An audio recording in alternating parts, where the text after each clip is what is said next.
Good afternoon, everyone. Good afternoon, friends. So, welcome to in our Ayurveda reality channel. Okay. तो बहुत दिनों के बाद वेलकम करता हूँ आप सभी का. हमने लास्ट लेक्चर कवर किया था दैट इज शरीरोपक्रमण शरीर का पार्ट 1 और पार्ट 2. आज हम कवर करेंगे लास्ट पार्ट इस चैप्टर का दैट इज पार्ट 3. कौन सा? शरीरोपक्रमण शरीर का पार्ट 3 लास्ट पार्ट है. आज ये चैप्टर खत्म हो जाएगा. ठीक है, लास्ट पार्ट लास्ट टॉपिक. ठीक है, जहां से आपको 10 मार्क का एलक्यू फिक्स है आपके एग्जाम में. आपके यूनिवर्सिटी एग्जाम में 10 मार्क का एलक्यू फिक्स रहेगा. ठीक है, इस टॉपिक से यह टॉपिक से आपको एक क्वेश्चन मतलब एलक्यू फिक्स रहेगा ही रहेगा. ओके, तो चलो अब मैं स्टार्ट करता हूँ आज का टॉपिक. आज का टॉपिक क्या है हमारा? दैट इज मृत शरीर संशोधन एवं संरक्षण. अब मृत शरीर मतलब डेड बॉडी. आप सभी को पता है कि मृत शरीर मतलब क्या होता है? Dead body. हम क्या बोलते हैं? डेड बॉडी मतलब मरा हुआ शरीर. मतलब क्या बोल सकते हैं?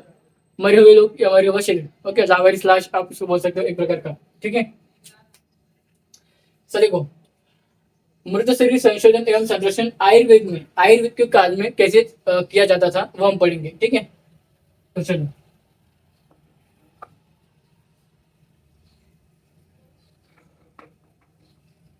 ओके. तो देखो, मृत शरीर संशोधन एवं संरक्षण. ठीक है, सुश्रुत काल में मृत शरीर विच्छेदन कर ज्ञान प्राप्त कर विधि को बताए गए. मतलब सुश्रुत के काल में. ओके, मतलब सब देखो, सर्जरी करने वाले कौन थे आयुर्वेद में? आचार्य सुश्रुत. तो उनके काल में जो मृत शरीर विच्छेदन किया जाता था जिससे ज्ञान प्राप्त किया जाता था उसे क्या बोलते थे? उस विधि को क्या बोलते थे? मृत शरीर संशोधन. मतलब शरीर के ज्ञान, तब इस तरह का विच्छेदन करके शरीर के अंग प्रत्यंग का ज्ञान प्राप्त करके जो ज्ञान हमें मिलता था वो ज्ञान हम क्या बोलते थे? मृत शरीर संशोधन. ठीक है, सो ये हो गई सिंपल सी डेफिनेशन होगी हमारी मृत शरीर संशोधन की. ठीक है, अब हम देखेंगे चयनार्थ नियम मतलब रूल्स. ओके, कि डेड बॉडी को चूज करने के लिए कौन से रूल्स अपनाए जाते हैं और अपनाए गए थे आयुर्वेद काल में, सुश्रुत के काल में. तो चयनार्थ नियम क्या बोले? चयनार्थ नियम समस्त गात्र होना चाहिए शरीर. शरीर क्या होना चाहिए? समस्त गात्र मतलब संपूर्ण अंग प्रत्यंग होना चाहिए. उस शरीर का क्या होना चाहिए? उस शरीर का संपूर्ण अंग प्रत्यंग होना चाहिए. ओके, दिखने को होना. ओके, मतलब हाथ प्रॉपर दिखने को होना, पैर प्रॉपर दिखने को होना, हेड प्रॉपर दिखने को होना, बाकी सब कुछ. ओके, एब्डोमेन, पेल्विस वगैरह वगैरह सब कुछ. ओके, आवश्यक हो मतलब विष में मृत्यु ना हो, उस डेड बॉडी की किसी जहर से मृत्यु न हुई हो. ठीक है, किसी जहर से मृत्यु ना हुई हो उस डेड बॉडी की. ठीक है, अदीर्घ व्याधि पीड़ित मतलब व्याधि ना हो उस शरीर को, उनसे भी व्याधि ना हो. ठीक है, मतलब मरने से पहले कौन सी व्याधि ना हो. ठीक है, उस शरीर को या उस शरीर के मरने के बाद उस शरीर में कोई व्याधि ना हो. ठीक है, ऐसा अदीर्घ व्याधि पीड़ित बोलता है. ठीक है, अवर्षित का मतलब क्या होता है? वो शरीर 100 साल पुराना ना हो. ठीक है, और निसृष्ट आंध्र पुरुष क्या बोलेंगे? उसके जो आंध्र एवं मलमूत्र मार्ग है वो निष्कसित मतलब साफ सुथरे रहे. ठीक है, निष्कसित मतलब साफ सुथरा मीन्स नीट एंड क्लीन रहे. ओके, तो ये थे हमारे चयनार्थ नियम. ये चयनार्थ नियम मोस्ट इंपॉर्टेंट है, ये आपको लिखते आने चाहिए. ठीक है, क्योंकि एलएक्यू फिक्स है यहाँ से, तो एलएक्यू में आपको ये सब प्रॉपर लिखना पड़ेगा. ठीक है, आप इस तरह श्लोक नहीं लिखे तो चलेगा. ठीक है, लेकिन ये 4 नियम आपको लिखते आने चाहिए प्रॉपर, जैसे कि वैसे जैसे दिए है. ओके, अब मैं आपको मेरे स्क्रीन के साइड में दिख रहा हूँ कुछ एक्सप्लेनेशन. ठीक है, ये 4 नियमों का ही एक्सप्लेनेशन दिया गया है एक पैसेज फॉर्म में. ठीक है, मैं वो पढ़ता हूँ और आप वहां पर आप मेरे साइड की स्क्रीन देख सकते हो. ठीक है, शरीर के सभी अंग अपनी प्राकृतिक संख्या में होने चाहिए. बरोबर है, मतलब शरीर के सभी अंग की संख्या प्रॉपर जैसी थी वैसी ही होनी चाहिए. जैसे मरने से पहले शरीर की संख्या थी उस मरने के बाद भी वो शरीर की संख्या उतनी ही रहनी चाहिए. ठीक है, अंगों की कोई कमी अधिक या दोषपूर्ण नहीं होना चाहिए. अंगों की कोई कमी होना अंदर से, अगर हम अंदर की बात करें तो अंदर में जो लंग्स किडनी है उनका संख्या कम होनी नहीं चाहिए. मतलब जितने हैं उतने ही रहने चाहिए मृत्यु के बाद भी शरीर में. ठीक है, विष मृत्यु का कारण नहीं होना चाहिए. मतलब जहर है विष, वो मृत्यु का कारण नहीं बनना चाहिए. ठीक है, विष से प्रभावित शरीर का अंग प्राकृतिक रूप में नहीं हो रहता है. अगर विष से मृत्यु होगी उस शरीर की तो उसके शरीर का जो प्राकृतिक रूप है वो जो प्राकृतिक रहना चाहिए, नॉर्मल जैसा रहना चाहिए, वो नॉर्मल जैसा नहीं रहेगा। मतलब जैसा उस शेर का नॉर्मल एटमोस्फेयर रहना चाहिए वो नहीं रहेगा अगर उसकी मृत्यु किसी जहर से हुई है, किसी विष से हुई है तो। ठीक है, फिर देखो, मृत्यु से पहले कोई पुरानी बीमारी नहीं होनी चाहिए। मृत्यु से पहले कौन सी भी पुरानी बीमारी नहीं होनी चाहिए उस शरीर में। ठीक है, पुरानी बीमारियों से शरीर के अंगों या हिस्सों का विनाश हो सकता है। अगर पुरानी बीमारी है तो बाद में मृत्यु के बाद उस अंग का विनाश हो सकता है। जो बीमारी उसको मृत्यु के पहले आई थी तो मृत्यु के बाद उस अंग में, जिस अंग में उसको पुरानी बीमारी थी, उसका विनाश हो सकता है, ऐसा इसमें कहा गया है। इससे गलत ज्ञान प्राप्त होगा, मतलब इससे भी गलत ज्ञान प्राप्त होगा। जब हम उस अंग का ज्ञान लेने जाएंगे तो क्या होगा, गलत ज्ञान प्राप्त होगा। ओके, फिर हम बात करते हैं। ओके, तो मृत शरीर बहुत बूढ़े व्यक्ति का भी न होना चाहिए। ठीक है, बढ़ती उम्र के साथ शरीर में कई बहुत से अंग जो अंदर गिरते हुए गले हो जाते, मतलब डरने से जाती है बहुत सारे ऑर्गन्स में अंदर ही अंदर, अगर वो अगर वो डेड बॉडी बहुत पुरानी हो तो। ठीक है, बुढ़ापे में शरीर कुछ अंग क्षतिग्रस्त हो जाते हैं बरोबर, जैसे हड्डियों के कमजोर होना, निचले जबड़े का आकार बदल जाना, संरक्षण से पहले आंतों में मल को हटा देना, क्योंकि आंतों में मौजूद जीव शरीर तेजी से विघटन का कारण बनते हैं। जो आंत्र होते हैं वहां से मल को शीघ्र ही हटा देना चाहिए। ठीक है, वरना वहां पे बहुत सारे बैक्टीरिया आ सकते हैं। ठीक है, जिससे हमें, जब हम उस बॉडी का ज्ञान लेंगे, कट करेंगे, तो हमें वो बैक्टीरिया हमारे अंदर जाएंगे। ठीक है, कुछ विद्वानों के अनुसार अब इसका अर्थ ये भी निकल जाता है कि तो मल के साथ आंध्र को हटा देना चाहिए। अब कुछ विद्वान और दूसरे कुछ विद्वान थे, सुश्रुत को छोड़ के, आचार्य सुश्रुत को छोड़ के कुछ और विद्वान थे, उन्होंने क्या बोला, उन्होंने बोला कि आंध्र को भी हटा देना चाहिए मल के साथ साथ। लेकिन आचार्य सुश्रुत के समय विच्छेदन हेतु पुरुष का शरीर आसानी से उपलब्ध होता होगा, इस कारण मनुष्य शरीर पुरुष का कहा गया है। ठीक है, अब हम देखेंगे इसका विधि अब करेंगे विधि means preparation and preservation. Okay, कि कैसे प्रिपरेशन प्रिजर्वेशन किया जाता है। अब आपको मेरे साइड की स्क्रीन में इसकी विधि मतलब प्रिपेयर और प्रिजर्वेशन दिख रहा होगा। देखो, मैं आपको जितना यहाँ पे दिख रहा हूँ और आपको अपने साइड की स्क्रीन में दिखा रहा हूँ, आप उतना भी नोट कर लेते हो तो बहुत है। ठीक है, देखो क्या बोला है, मृत शरीर को मूंज, पेड़ की छाल, कुश, घास, शन या अन्य वनस्पति जन्य वस्तुओं से लपेटकर और बांधकर पिंजरे में रखकर बहती नदी में डुबोकर ऐसी जगह पर विवेलित किया जाना चाहिए जहाँ पे प्रकाश ना हो।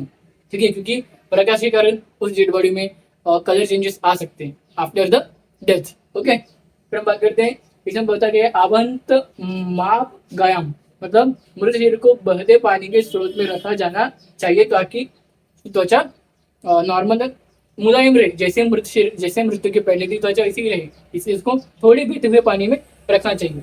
ठीक है, बस यहाँ से आप इतना भी तो चलेगा। ओके, इसको ज्यादा इसमें करने की जरूरत नहीं है। दूसरा क्या बोला है, निबंधम पंचजरस्थम, शरीर को कसकर बांधना चाहिए ताकि वो पानी के नीचे रहे और तैरना सके। ठीक है, बराबर है, अगर तैर जाएंगे तो बॉडी फिर तो बह जाएगी ना, पूरी नदी में बह जाएगी, तो फिर हमें मिलेगी कहाँ, फिर हमें वो बॉडी मिलेगी कहाँ से अगर बह जाएगी तो। ओके, फिर क्या बोले, मुंज वर्ग कुश शनि नाम ने विनाशिद तांगम, जलीय वस्तु जंतुओं से जैसे मछली आदि से सुरक्षा के लिए शरीर को मुंज, वल्कल, कुश, शन आदि पौधों में से किसी एक से लपेटना चाहिए। इन 4 पौधों में से किसी एक पोजीशन में मुर्श शरीर को लपेटकर बांधकर कसकर उस नदी के स्रोत में रखना चाहिए। ओके, बस इतना ही दिखने का है जितना मैं यहाँ पे बोल रहा हूँ, पढ़ के बता रहा हूँ। ठीक है, अपना दिमाग मत लगाओ। ठीक है, फिर अप्रकाशित देशी क्या बोल रहे हैं, अप्रकाशित क्षमता होता है कि शव को ऐसे क्षेत्र में रखें, ऐसे क्षेत्र में छिपाया जाए जहाँ की ज्यादा रोशनी न हो, ज्यादा रोशनी ना हो, तो क्योंकि उसका प्राकृतिक चेंज, उसका जो एटमोस्फेयर बॉडी का चेंज हो जाएगा ना, इसलिए। तो नेक्स्ट क्या बोल रहे हैं, विच्छेदन और निरीक्षण, that is dissection and observation. ठीक है, अब देखो, तो लिखने की जरूरत नहीं है, मैं बोल रहा हूँ इसलिए। ओके, मृत्यु के बाद शरीर में होने वाले विभिन्न परिवर्तन जैसे राइगर मॉर्टिस, कैसे राइगर मॉर्टिस आदि कमजोर हो जाए और शरीर अच्छी तरह से विघटित होने पर वह पानी से बाहर निकाला जाता है और उसे उशीर, बाल, वेणु, वल्ज आदि बने हुए कुर्चा की मदद से घिसकर धीरे धीरे विच्छेदित किया जाता है। क्या बोले, इससे शरीर को बनाने वाले उत्कृष्ट सूक्ष्म परतों के निरीक्षण का करना संभव हो जाता है। संपूर्ण विच्छेदन प्रक्रिया 7 दिनों में पूरी की जा सकती है। फिर शरीर के बाहरी आंतरिक प्रतिमों को देखा जाना चाहिए। ये जो चीजें बताई गई है, ब्रश, कुर्सा, ये सब बाल वेनु, ये उस जमाने के चीजें थे। इस जमाने में जो हम डाइसेक्शन किट बोलते हैं, उस जमाने के डाइसेक्शन किट ये सारे थे। और उशीर, बाल, वेनु, बलवज, ओके, तो ये सब होने चाहिए। सबसे पहले के जमाने में क्या किया जाता, विच्छेदन किया जाता था और सारे अंगों की स्टडी की जाती थी, अंगों और प्रत्यंगों की। ओके, अब महत्व और प्रयोजन देखेंगे हम। प्रयोजन और महत्व, सबसे पहले देखेंगे महत्व, फिर देखेंगे प्रयोजन। ओके, महत्व मतलब क्या, महत्व क्या बोले, त्वचा से लेकर शरीर के सभी अंग प्रत्यंग की जानकारी केवल शल्य तंत्र में ही वर्णित की गई है। जो चिकित्सक शल्य चिकित्सा करना चाहता है, उसे शरीर के अंगों की निश्चित ज्ञान प्राप्त करने के लिए मृत शरीर का संशोधन आवश्यक होता है। हर एक अंग प्रत्यंग की जानकारी उस चिकित्सक को होनी चाहिए, ठीक है, जो शल्य चिकित्सा करना चाहता है। ओके, शरीर की उन्हें सीधे मृत शरीर में देखने से हमारे मन में संदेह दूर हो जाता है और ज्ञान में वृद्धि हो जाती है। इसलिए शस्त्र दृष्ट, प्रत्यक्ष दृष्ट, इस दोनों की मदद से संरचना ज्ञान प्राप्त कर निश्चित करना संभव होता है। ठीक है, फिर क्या बोले प्रयोजन में, इस प्रकार विच्छेदन के द्वारा प्राप्त प्रत्यक्ष शरीर ज्ञान और शास्त्र के द्वारा प्राप्त ज्ञान, इनका समन्वय करके साथ ही इन व्यक्तियों के द्वारा अपने मन में व्याप्त संदेहों को दूर करके कुशल बनने के बाद चिकित्सक को शस्त्र कर्म आदि ग्रहण करनी चाहिए।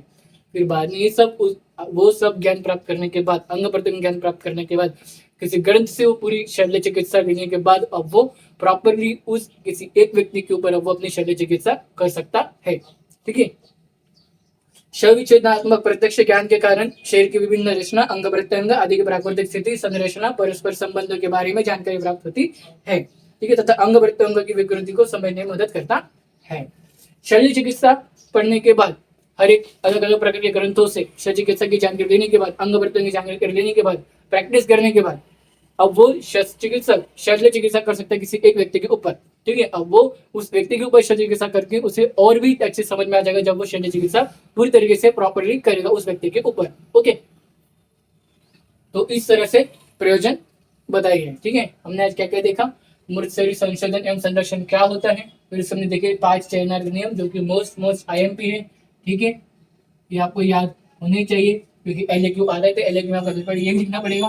तो इस चयनार्थ नियम को आपको प्रॉपरली समझाना पड़ेगा एक पैराग्राफ के फॉर्म में जो मैंने आपको समझाया। ओके, फिर हमने देखा विधि, प्रिजर्वेशन और प्रिकॉशंस, हमने देखा विच्छेदन, संरक्षण, डाइसेक्शन, प्रयोजन और महत्व। ठीक है, महत्व आप मन से लिख सकते हो, प्रयोजन में आप मन से लिख सकते हो। बाकी विधि और विच्छेदन आपको जैसा बुक में दिया गया है वैसे ही आपको अपने वर्ड्स में लिखना पड़ेगा, जैसे मैंने आपको अभी समझा के दिया है। ओके, बस ठीक है, ये था हमारे 10 मार्क्स के एलएक्यू यहाँ से फिक्स होता है। ठीक है, हर साल। ओके, समर में या तो विंटर में। ठीक है, 10 मार्क्स एलएक्यू फिक्स है इस चैप्टर से। ओके, सो आज का लेक्चर में यहीं पे एंड करता हूँ। हमारा फर्स्ट चैप्टर रचना शरीर पेपर 1 का फर्स्ट टॉपिक जो था शरीरोक्रमणीय शरीर, फर्स्ट चैप्टर वो हमारा आज कंप्लीट हो चुका है।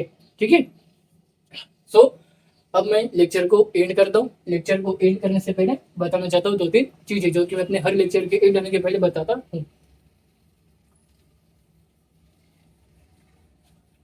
आज का लेक्चर बहुत इजी था, बस आपको कुछ नियम, चयनार्थ नियम आपको अच्छे से याद करना है बस।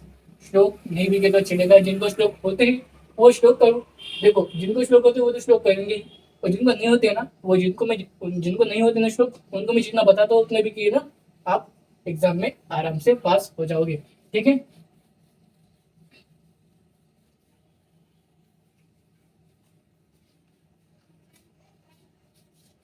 सो बहुत जल्द हम संहिता अध्ययन के लेक्चर भी कंटिन्यू होंगे। ठीक है, मैंने आपके संहिता अध्ययन के फैकल्टी से बात किया है आज ही, चेतन सर से, कि वो लेक्चर्स डालना शुरू करें जल्द से जल्द। ठीक है, उनकी तबीयत अच्छी नहीं है इसलिए वो डाल नहीं पा रही। ओके, लेकिन मैंने उनको बोला तो बहुत जल्द आपको संहिता अध्ययन के लेक्चर पे कंटिन्यू हो जाएगी। Okay, don't take tension. So आप सभी को बताया कि हमारा यूट्यूब चैनल शुरू है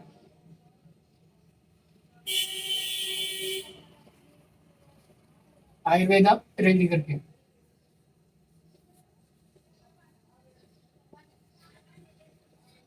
दूसरा मैंने शुरू इंस्टाग्राम का ऑफिशियल पेज, वो भी आयुर्वेदा रेडी करके।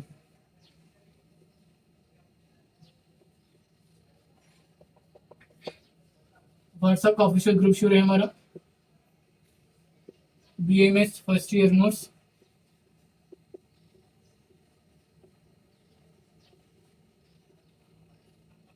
और टेलीग्राम में भी हमारा चैनल है BMS first year notes lectures. ठीक है, सो यूट्यूब में डेली लेक्चर डालता हूँ मैं, आपको क्या करने का, लाइक करने का, सब्सक्राइब करने, फ्रेंड्स को शेयर करने का, ठीक है, और सब्सक्राइबर्स बढ़ाने का।